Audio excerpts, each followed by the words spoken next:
All right, I just got back from viewing number 2 of Voyage of the Dawn Treader, and I decided to see it a second time, just to be fair, basically. Go ahead and give it another chance. You know, you never know. The emotion of the midnight showing might possibly skew my perspective. I think I'm pretty good about not letting things like that affect me too much.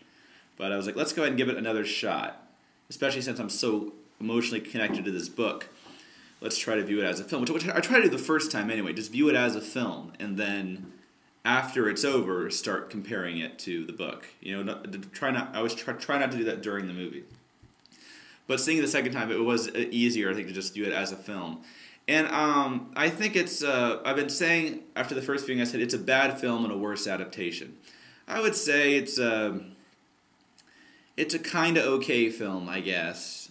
I'll probably give it like a 4.75. Like, if 5 is the exact middle, you know, between 1 and 10, if 5 means neither good nor bad, in which case 6 would mean more good than bad overall, and 4 would mean more bad than good.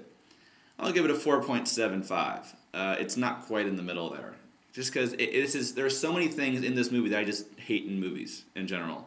I really typically don't like fast-paced movies. I like getting really emotionally involved in what's going on, and so don't rush on without me. You know, make me feel like I'm immersed. Don't just speed through it. So that's a huge pet peeve for me in Hollywood, is that they love fast-paced stories for that ADD audience. You know, that entertain me. That's what they made this movie for, and for small children who, you know, will wander off and watch Nickelodeon if you don't, you know, keep the story moving. And not that that's always true. I mean, I kind of like Scott Pilgrim versus the World, for example. That was pretty well done. Not that I love the fast pacing. It kind of made sense. I'm just trying to say that in general, I really don't like fast paced movies, but there may be a couple exceptions to that. I really hate sort of the digital fakey look of the whole thing, you know. And there's just a lot of things I generally don't like in movies combined into one, Voyage of the Dawn Treader, and it also happens to be a terrible adaptation of my favorite book. Just Reap's sense of longing, it's just not there. He mentions it towards the beginning, and that's it. He never mentions it again the rest of the time. He just mentions he would kind of like to go there, and that's it. And then, I mean, even in the book, it's never even questioned. Of course it's going to be Reapy Cheap who we leave at Aslan's country, you know? And in the movie, they get there and it's like, oh, well, maybe Reaper Cheap should go, you know? And then they decide when they get there that he should go. I mean, in the book, because again, in the movie, that's not obvious. In the book, it's so obvious. Who else would you send but Reapy Cheap? Of course they're going to do him. This is all he's been talking about the whole voyage. But in the movie, he's only mentioned it like once before. So there's a need in the dialogue for the filmmakers to explain to you, oh, it's got to be Reapy Cheap, because he's earned the right. They say that's also definitely not in the book, that he deserved to go to Aslan's country. That just felt wrong to me. It was like he wanted to go there. Like, oh, my country was made for noble hearts. You know, that didn't seem. I don't think I have time to really break down why that feels wrong. Maybe I don't fully understand it myself. But just watching it and like earn the right and deserve, that doesn't seem consistent with the book to me at all. No, this Reapy Cheap's sense of longing wasn't there at all. And Aslan's country was a total afterthought. It was mentioned like once before that. Then they get there and it's like, well, I guess you might as well go to Aslan's country, you know. While we're here, let's take a little pit stop at Aslan's country and go back, you know. It's not the book where that's just so always, you know, Caspian calls it a higher hope, the idea of getting to Aslan's country. Even higher than finding the Seven Lords. He has that line of, again, this is just kind of sort of random things I noticed, I guess. Reapy Cheap has that line where he says, extraordinary things only happen to extraordinary people. That doesn't seem Narnian at all. I think extraordinary things happen to ordinary people in Narnia all the time. Peter, Susan, Edmund, Lucy, those are just ordinary people. And extraordinary things happen to them. So I didn't like that idea. I was like, what are they getting at here? I thought that was really cheesy. The dragon looked even worse in 3D. It's just because in 2D, even in 2D, I kind of had the problem of they just don't look like they belong in the same world together. They look so separate. They look like layers. And 3D made it worse. You know that, okay, now they really don't look like they look like they were all cut together. I really didn't like how Eustace revealed that he was a dragon. I am Eustace in fire. I just love how it seems a little too smart of Eustace, I guess. I think Eustace would have a total conniption, panic attack, freak out, and just have no idea what to do, which they were kind of capturing at the beginning when he was attacking the ship. But think about it in the book when he just flies between them and the ship on the beach, and he doesn't know what to do, and he feels very vulnerable. And there's this just such a sweet moment where Lucy, they debated afterwards who said it first, but when they figure out who it is, and Eustace's despair, Lewis describes how he smashes his tail into the water.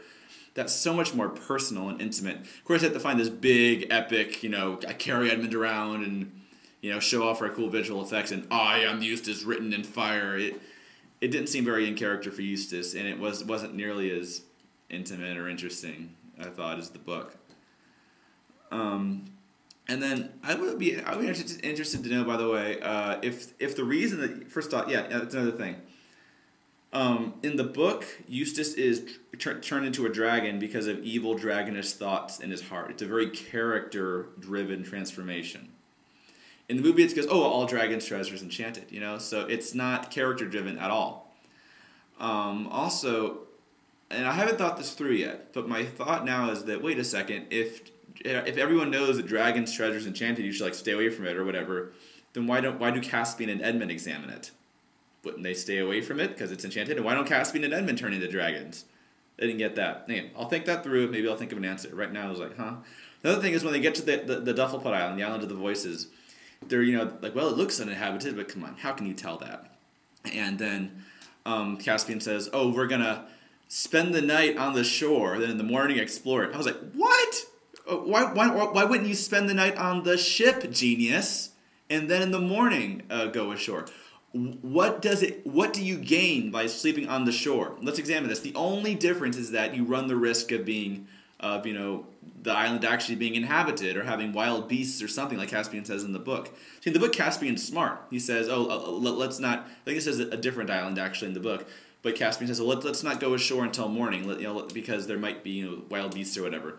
In the movie, Caspian's an idiot. They decide to sleep on the shore for no reason, and that enables the Duffelpuds to kidnap Lucy. It's all so contrived. It's there's only one reason why Caspian has to do that, because he's read the script, and he knows, there has to be a scene where Lucy gets kidnapped by Duffelpuds. The whole thing is so contrived. I was also like, why do they bring Eustace ashore to the Lone Islands?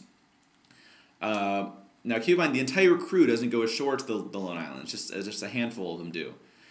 And so why not just leave him back with the crew on the Dawn Treader? I mean, obviously, they wouldn't leave the Dawn Treader alone by itself. So they bring Eustace along and then just complain about why he's there. I mean, I think even if he just said, "Take me to the British consul right now," I think they'd say, "Screw you, Eustace, whatever. We're not going to let you endanger our mission here or whatever." And so they bring him along and then complain about why he's there. I mean, it was kind of funny. Some of the scenes where Caspian gives him a knife, that was kind of funny. Will Poulter was good, by the way. It was a little more over the top than I would have liked, but overall he was definitely good, very funny. I like how he does that scene there where he's got the knife to her, so like a girl, that was pretty funny. And everything with Eustace's character, it was a pretty believable transformation for him. The undragoning, though, was terrible. Oh, it was so bad. When he started glowing, I just remember thinking, so clearly in my mind, I remember looking at it thinking, please tell me he isn't going to rise into the air, Beauty and the Beast style, and change back. Please don't. No! And I opened my eyes. No, they're doing it! I couldn't believe they were doing that. And, I mean, the whole, Aslan's claws in the sand, that was kind of a neat idea. It could have been better if they'd have done more with it. But then Eustace magically appearing by the Aslan's table, that was dumb. Then he was even dumber later when he's in the water. I'm a boy again! I'm a real boy! Waiting for him to say. And again, that's another example of the dialogue saying things that are right in front of our eyes. It's just like we're stupid. That's why I say this movie was made for children. They're like, I'm a boy again! I can tell! You think I don't know that? I mean, you think Lucy can't tell that he says it 3 times. And then this leads me to another thing. The island gets destroyed, and the MLG jumps in and is reunited. A cheesy scene. Of course, they have just another easy audience sympathy button. Oh, let's have a character who's like a little kid who's like lost her mom, you know. And then so the dark island, that they call it, is destroyed, and then they're like, oh look, it's being destroyed. And Edmund, I think it's Edmund, who says, I don't think it was just us. And Lucy goes, you mean? Cut to Eustace in the water. So what they're saying is, oh, it wasn't just us. Eustace he put the swords together. He's the one that did it. So I'm watching that, and he says, I don't think it was just us. I think, oh, they're gonna say Aslan, right? Eustace, you know, I'm like, okay, they're gonna do something right and give Aslan the credit for it. Oh, never mind, Eustace. I almost felt like Apted was pulling a prank on us or something. He was like, you thought I was talking about Aslan, didn't you? Ha ha ha. There's so many things in this movie that are just so wrong the way they're done. The sea serpent is pretty badass, the way it's designed. That was really cool. I love when it has its little shaky things. Ooh, that was creepy. I wish it didn't look... It looked pretty fakey, but as designed, that was a really cool design. And I still think the duffel buds are pretty well designed as well, even though they're only in like a few shots. So let me wrap up here. Overall, so I feel a little bit better about this movie. I'd probably give it a 4.75 out of 10. I think Wardrobe and Castman each got like 7.5-ish, 7.5, you know, so I thought it was pretty good, you know. If 5 means totally neutral, and 10 means perfect, and 1 means horrible, well then 7 to me means like, oh, pretty good, right? So this is definitely, it's a okay film, I guess, probably a little more bad than good, and just a terrible adaptation. And I'll have a whole video soon about Reapy Cheap's Longing and how it just wasn't there. And I don't even have time to talk about that right now. But so I'm feeling slightly better about this movie as a movie by itself, but as an adaptation, I just think it falls short on every level. Look, if you're a fan of the movies, go ahead and go see it. You know, if you've been really kind of anticipating this movie for a long time, don't watch this video and go, oh no, now I can't go see it. You know, no, go check it out. You know, you might disagree with me. Then come back and post your comments. You know, and we'll see. If you haven't seen the movie, I mean, if you're not like a big fan of the movies or the books or anything, I can't really, I just personally can't recommend it because I don't think it's a good movie. I think it's kind of an okay movie, I guess, by itself. As an adaptation, I just think it falls short on almost every level. Really sad.